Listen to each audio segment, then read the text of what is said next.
Hey there, YouTubers. Got the Gigabyte B550m DS3H micro ATX motherboard here, and we're going to install a few things in here. I'm going to get this up on the test bench. Let's talk about what's going into it. We have under here a Ryzen 9 3900X, and this is PCIe 4.0, supports the next gen of NVMe M.2, so we're going to put this Samsung EVO 980 Pro in here. I'll be providing some benchmarks later on. We have this CPU cooler, which hopefully I grabbed the right parts here to get that in there. That's a ID Cooling SC234 ARGB CPU cooler, and I'll add a second fan to it. So, if we're lucky, this has all the right pins on it. If we're not lucky, then you guys will never see this video. Alright, so let's get started. Alright, so first thing we're going to do is put our CPU in here. And gotta pop this open.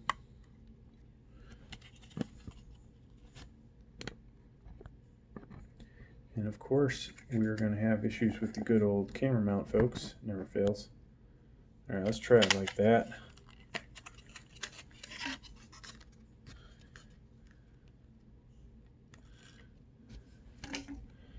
Alright, so there's our CPU. And the way I always remember this is the good old N in Ryzen is closest to the lever. So I'm going to make sure this is pressed down in here, and we're going to pull that in, and it's locked in. It is not going to move out of there. All right. So we are using the back plate from that comes with the motherboard. Okay. So you will have to take these guys out. Okay, and put those in your box for your motherboard. Now, first thing are these. We're going to put these 4 hard plastic spacers in, and hopefully you guys will be able to see this. We'll put them in place.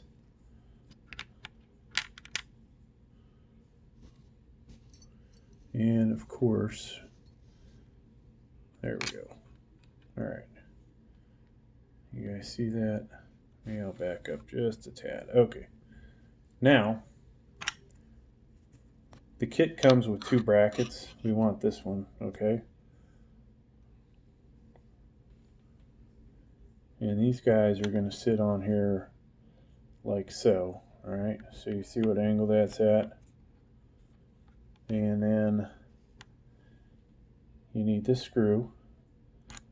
So I'm going to get this started with my fingers, and then we will grab a Phillips head and a second one.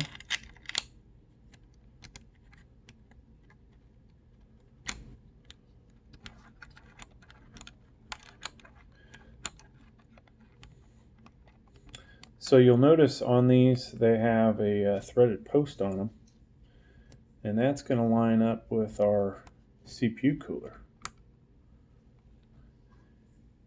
And unlike the Intel design, which is symmetrical, I say symmetrical, the spacing between the holes in both directions is the same, where in this case it's not the same.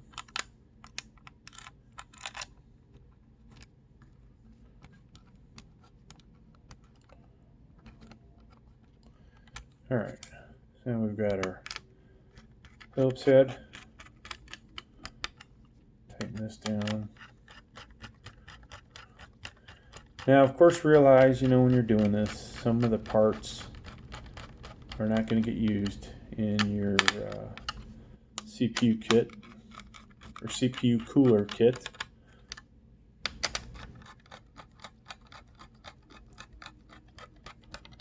And voila, that's nice and tight. All right. So like these guys here, they are used for Intel.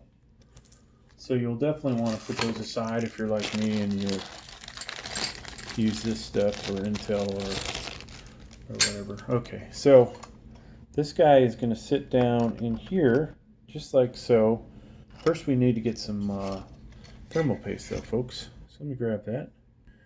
We're going to go ahead and use this ID cooling. Now, they don't really note anything, but previously, you know, from all the Noctua I use, they say use about 4 to 5 millimeter diameter. Of course, that doesn't specify how deep to make it.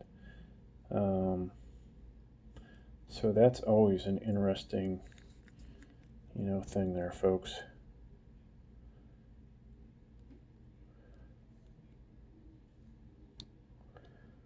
And there we go. So you want to make sure you have enough. You don't want to have too much because it'll flow over the sides. So we're ready for our CPU cooler. And this does have a cable coming from underneath it that you'll obviously want to make sure that it is clear and doesn't get in the way. And then we'll want to line these up and get a couple threads on one side and then go over to the other. Once you verify that it's actually threaded, do the other side. And you don't want to do one side all the way before doing the other because it'll make it a lot more difficult to align it. Okay, so we are lined up. And then what you're not seeing is I'm actually using my hand on the other side.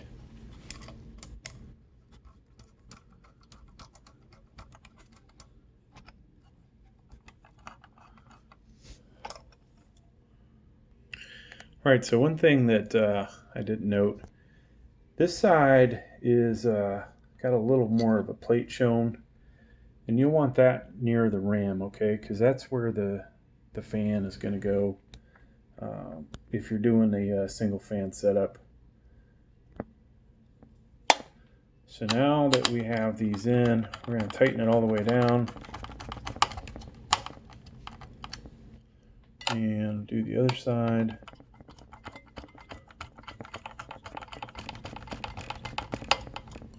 And boom, that's it. Okay, so we've got this cable right here, folks. We need to connect it to our CPU fan.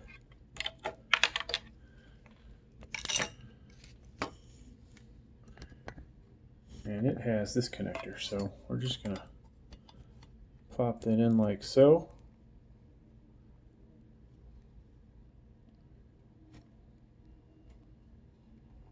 And boom, that's snapped in. Okay. So now I'm going to go ahead and mount this. This is going to be rough for you guys to see it, but go ahead and put this fan on. Yeah.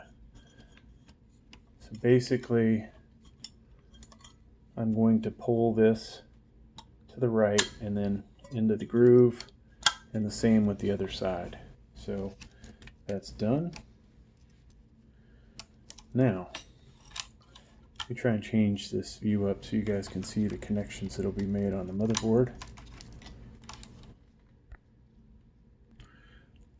Alright, so here's the CPU fan header, and this can only go on one way, and boom, that's in place.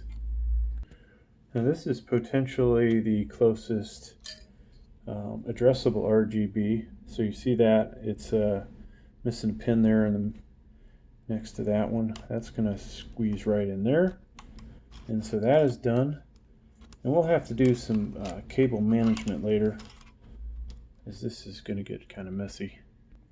Alright, so I really don't like the way these cables are. I will tell you that much. So one thing we need to do to get this to boot is we've got to put some RAM in. And since we've got just 2 sticks, it's got to go in these 2 slots. So the second one away from the CPU and the 4th position.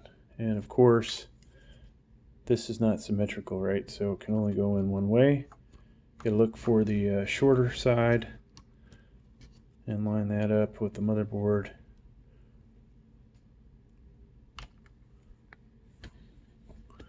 Let's see if I can, sadly,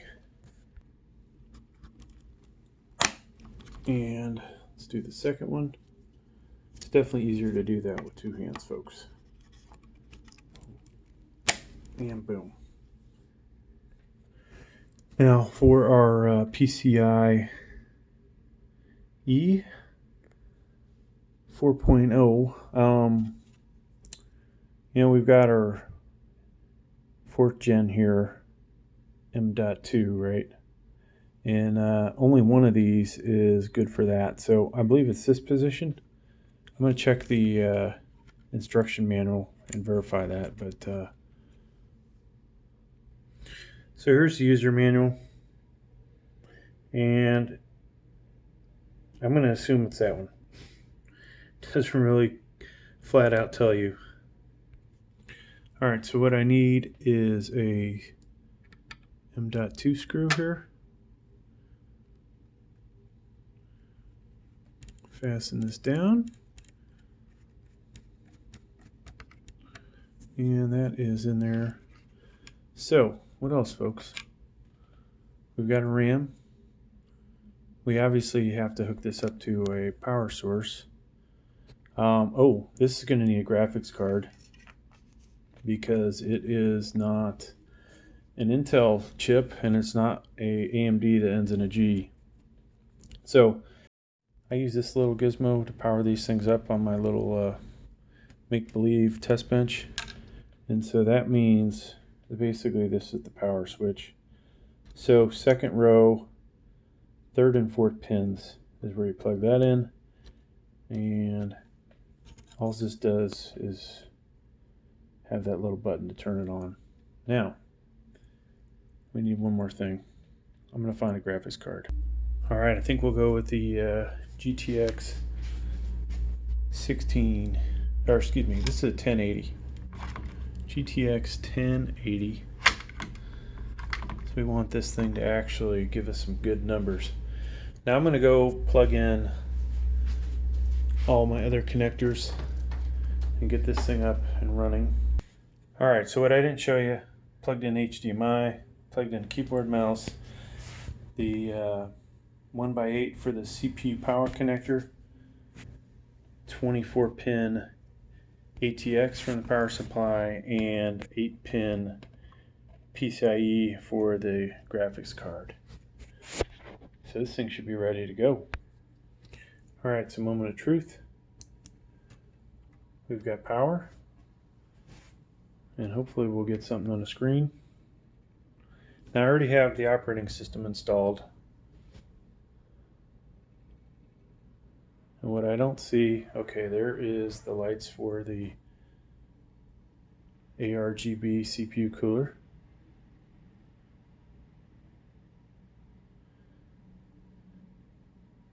And now if this doesn't fire up, I will take out the solid state. That, potentially could be an issue. And there it is, folks. So good to go from this point. Hey, thanks for checking out my video. Please like, please subscribe. Thank you.